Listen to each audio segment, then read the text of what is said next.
Olá, tudo bem? Espero que sim. Vamos para a nossa leitura bíblica. Livro de Romanos, capítulo 7. Libertos da lei. Agora, irmãos, vocês que conhecem a lei, não sabem que ela se aplica apenas enquanto a pessoa vive? Por exemplo, quando uma mulher se casa, a lei a une a seu marido enquanto ele estiver vivo. No entanto, se ele morrer, as leis do casamento já não se aplicarão à mulher. Portanto, enquanto o marido estiver vivo, se ela se casar com outro homem, cometerá adultério. Mas se o marido morrer, ela ficará livre dessa lei e não cometerá adultério ao se casar novamente. Assim, meus irmãos, vocês morreram para o poder da lei quando morreram com Cristo e agora estão unidos com aquele que foi ressuscitado dos mortos. Como resultado, podemos produzir uma colheita de boas obras para Deus. Quando éramos controlados pela natureza humana, desejos pecaminosos atuavam dentro de nós, e a lei despertava esses desejos maus, que produziam uma colheita de obras pecaminosas, cujo resultado era a morte. Agora, porém, fomos libertos da lei, pois morremos para ela e já não estamos presos a seu poder. Podemos servir a Deus não da maneira antiga, obedecendo à letra da lei, mas da maneira nova, vivendo no Espírito. A lei de Deus expõe nossos pecados. Por acaso estou dizendo que a lei de Deus é pecaminosa? Claro que não. Na verdade, foi a lei que me mostrou meu pecado. Eu jamais saberia que cobiçar é errado se a lei não dissesse não cobice. Mas o pecado usou esse mandamento para despertar dentro de mim todo tipo de desejo cobiçoso. Se não houvesse lei, o pecado não teria esse poder. Houve um tempo em que eu vivia sem a lei. No entanto, quando tomei conhecimento do mandamento, o pecado ganhou vida e eu morri. Assim, descobri que os mandamentos da lei, que deveriam trazer vida, trouxeram em vez disso morte.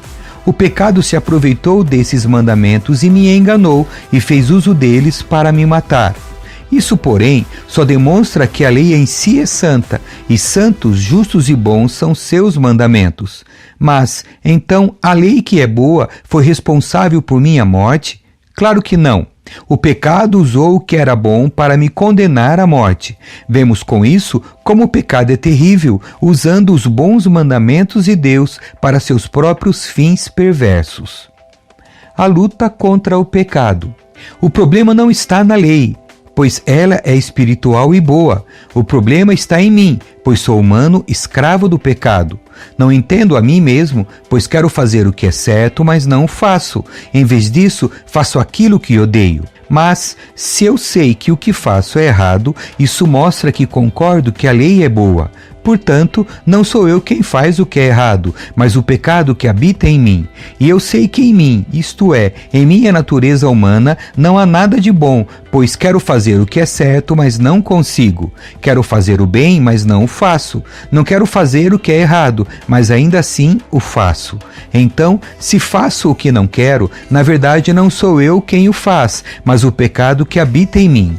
Assim, descobri esta lei em minha vida. Quando quero fazer o que é certo, percebo que o mal está presente em mim. Amo a lei de Deus de todo o coração. Contudo, há outra lei dentro de mim que está em guerra com minha mente e me torna escravo do pecado que permanece dentro de mim.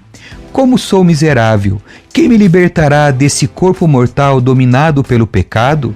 Graças a Deus, a resposta está em Jesus Cristo, nosso Senhor. Na mente, quero de fato obedecer à lei de Deus, mas por causa de minha natureza humana, sou escravo do pecado. Capítulo 8. A vida no Espírito.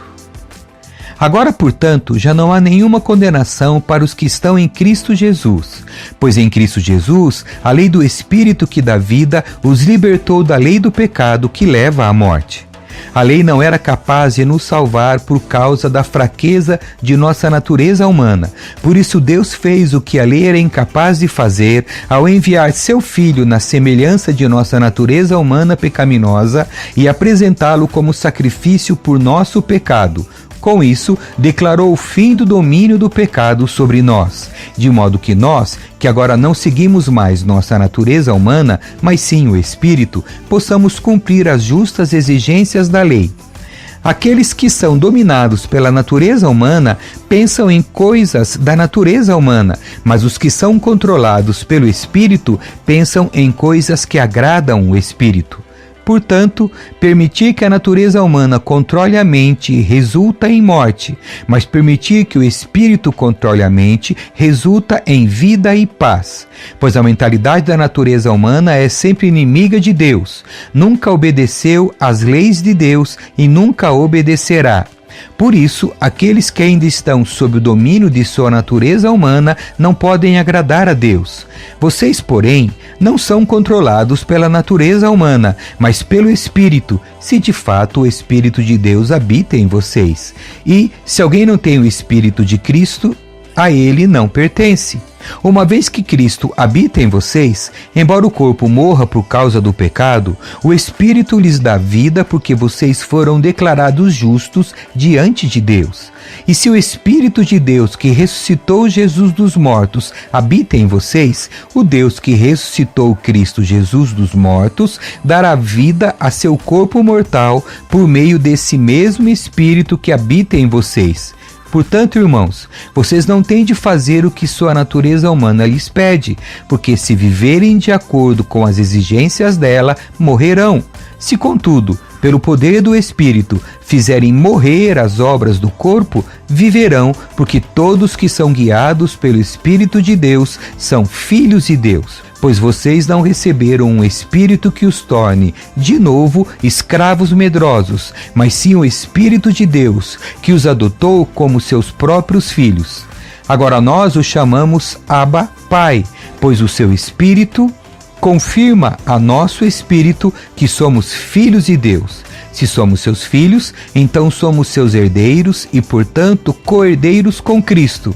Se de fato participamos de seu sofrimento, participaremos também de sua glória. A glória futura. Considero que nosso sofrimento de agora não é nada comparado com a glória que ele nos revelará mais tarde. Pois toda a criação aguarda com grande expectativa o dia em que os filhos de Deus serão revelados. Toda a criação, não por vontade própria, foi submetida por Deus a uma existência fútil, na esperança de que, com os filhos de Deus, a criação seja gloriosamente liberta da decadência que a escraviza.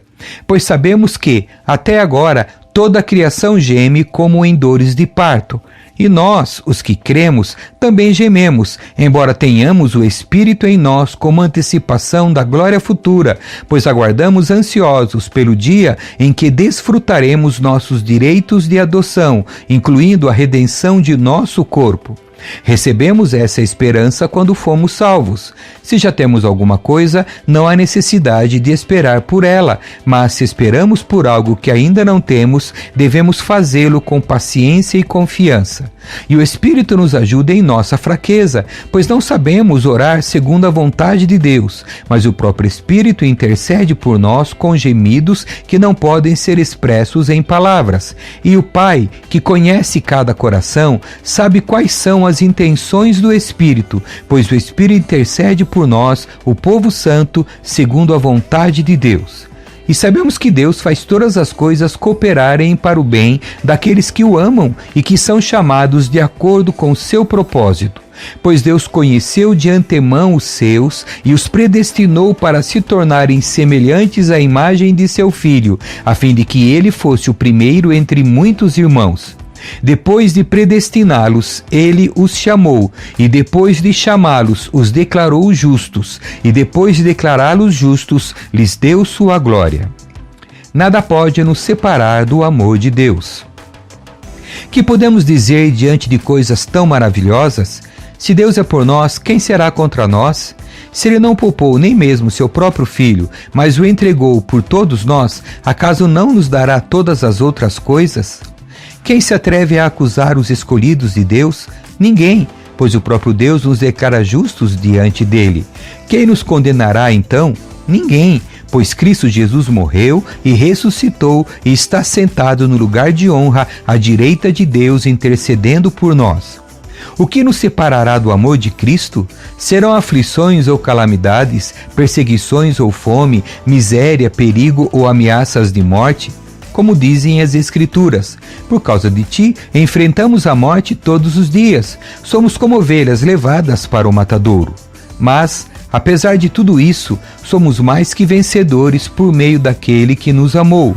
E estou convencido de que nem morte, nem vida, nem anjos, nem demônios, nem o que existe hoje, nem o que virá no futuro, nem poderes, nem altura, nem profundidade, nada em toda a criação jamais poderá nos separar do amor de Deus revelado em Cristo Jesus, nosso Senhor. Capítulo 9. Deus escolhe Israel. Digo-lhes a verdade. Tendo Cristo como testemunha, a minha consciência e o Espírito Santo a confirmam. Meu coração está cheio de amarga tristeza e angústia sem fim por meu povo, meus irmãos judeus. Eu estaria disposto a ser amaldiçoado para sempre, separado de Cristo, se isso pudesse salvá-los. Eles são o povo de Israel, escolhidos para serem filhos adotivos de Deus. Ele lhes revelou sua glória, fez uma aliança com eles e lhes deu sua lei e o privilégio de adorá-lo e receber suas promessas. Do povo de Israel vêm os patriarcas e o próprio Cristo, quanto à sua natureza humana, era israelita. E ele é Deus, aquele que governa sobre todas as coisas e é digno de louvor eterno. Amém. Acaso Deus deixou de cumprir sua promessa a Israel? Não, pois nem todos os descendentes de Israel pertencem de fato ao povo de Deus. Só porque são descendentes de Abraão, não significa que são verdadeiramente filhos de Abraão, pois as Escrituras dizem: Isaque é o filho de quem depende a sua descendência. Isso significa que os descendentes físicos de Abraão não são necessariamente filhos de Deus. Apenas os filhos da promessa são considerados filhos de Abraão. Pois Deus havia prometido: voltarei por esta época e Sara terá um filho.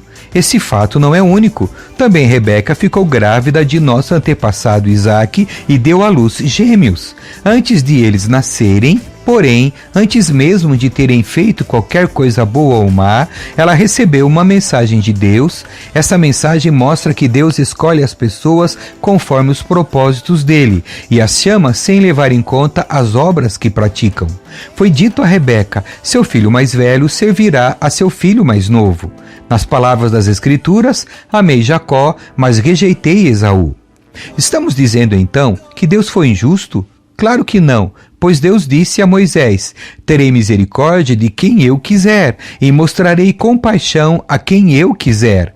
Portanto, a misericórdia depende apenas de Deus e não de nosso desejo nem de nossos esforços, pois as Escrituras afirmam que Deus disse ao faraó: eu o coloquei em posição de autoridade com o propósito de mostrar em você meu poder e propagar meu nome por toda a terra. Como podem ver, ele escolheu ter misericórdia de alguns e endurecer o coração de outros. Mas algum de vocês dirá: então por que Deus os culpa? Não estão apenas cumprindo a vontade dele? Ora, quem é você, mero ser humano, para discutir com Deus? Acaso o objeto criado pode dizer àquele que o criou: por que você me fez assim? O oleiro não tem o direito de usar o mesmo barro para fazer um vaso para uso especial e outro para uso comum? Da mesma forma, Deus tem o direito de mostrar sua ira e seu poder, suportando com muita paciência aqueles que são objeto de sua ira, preparados para a destruição.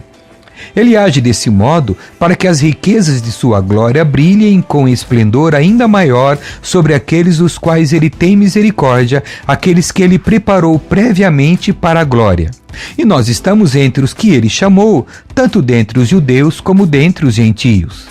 A esse respeito, Deus diz na profecia de Oséias: chamarei meu povo, aqueles que não eram meu povo, e amarei aqueles que antes eu não amava. E também, no lugar onde lhes foi dito: vocês não são meu povo, eles serão chamados filhos do Deus vivo. E a respeito de Israel, o profeta Isaías clamou: embora o povo de Israel seja numeroso como a areia do mar, apenas o remanescente será salvo. Pois o Senhor executará sua sentença sobre a terra de modo rápido e decisivo. E como Isaías tinha dito em outra passagem, se o Senhor dos Exércitos não houvesse poupado alguns de nossos filhos, teríamos sido exterminados como Sodoma e destruídos como Gomorra. A incredulidade de Israel. O que significa tudo isso?